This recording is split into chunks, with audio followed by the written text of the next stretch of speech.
రెడీగా breaking news చూస్తున్నాం. శ్రీకాకుళం జిల్లా పలాస మండలంలోని కాశీబుగ్గ పిఎస్ ను మాజీ మంత్రి అప్పలరాజు ముట్టడించారు. ఇక మండల పరిధిలోని ఇద్దరు వైసీపీ కార్యకర్తలను పోలీసులు కిడ్నాప్ చేశారంటూ పిఎస్ ముందు సీద్రి అప్పలరాజు బైఠాయించారు. అయితే చిన్నభాడం గ్రామానికి చెందిన కుర్మాపూర్ ధర్మరాజు అలాగే అంపోలు శ్రీనివాసరావును పోలీసులే కిడ్నాప్ చేశారని కాశీబుగ్గ పిఎస్ ఎదుట వైసీపీ నాయకులు ఆందోళనకు దిగారు. ఇక వైసీపీ కార్యకర్తలను తమకు అప్పగించాలని డిమాండ్ చేశారు.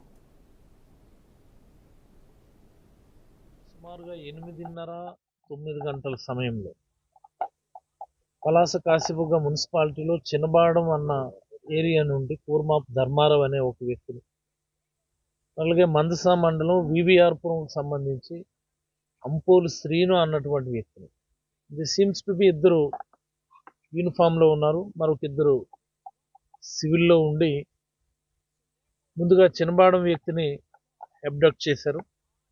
ఏపీ 30AC 144 అన్నటువంటి కారులో ఎత్తుకొని వెళ్ళారు.